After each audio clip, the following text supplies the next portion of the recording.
ગીર સોમનાથ જિલ્લાના Veraval city police station વિસ્તારમાં ઝડપાયેલા આશરે દારૂ બિયરની 42થી વધુ બોટલો જેની કિંમત આશરે 1.10 કરોડના જથ્થાનો કડક પોલીસ બંદોબસ્ત વચ્ચે નાશ કરવામાં આવ્યો છે। આ દારૂના નાશની સમગ્ર પ્રક્રિયા DYSP VR Khengar, Veraval city PI Gadhvi સહિત મોટી સંખ્યામાં પોલીસ કાફલા અને અધિકારીઓની હાજરીમાં હાથ ધરાઈ હતી। કાર્યવાહી દરમિયાન દરેક બોટલનો પેઢી મુજબ હિસાબ રાખી કોર્ટના આદેશ અનુસાર કાયદેસર રીતે નાશ કરવામાં આવ્યો હતો। પોલીસ સૂત્રો પાસેથી મળેલી માહિતી મુજબ વેરાવળ સિટી પોલીસ સ્ટેશનમાં નોંધાયેલા 3 મોટા ગુનાઓ સહિત કુલ 24 જેટલા ગુનાઓ પકડાયેલ વિદેશી દારૂ અને બિયરના જથ્થાનો નાશ કરાયો છે।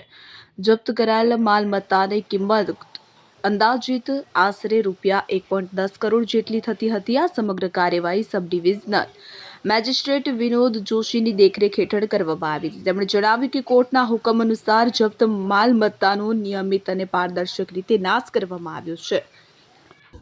વેરાવળ સબ ડિવિઝન અંતર્ગત આવતા વેરાવળ પોલીસ સ્ટેશન અંતર્ગત ટોટલ 24 જેટલા ગુનાઓની અંદર આશરે 42,806 જેટલી બોટલનો આજે સંયુક્ત રીતે ભેગી કરી નાશ કરવામાં આવેલો હતો।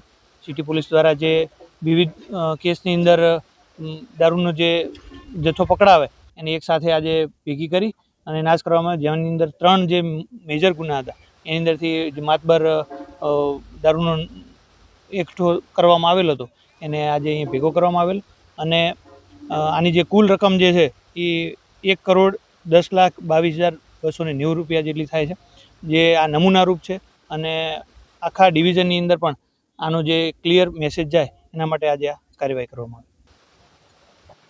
પ્રદીપ નિંબાર્ક સાથે CN24 ન્યૂઝ વેરાવળ। હવે જુઓ દેશ દુનિયાની તમામ ખબરો તમારી આંગળીના ટેરવે। ઉઠાવો મોબાઈલ અને Google Play Store પરથી ડાઉનલોડ કરો અમારી CN24 ન્યૂઝ મોબાઈલ એપ।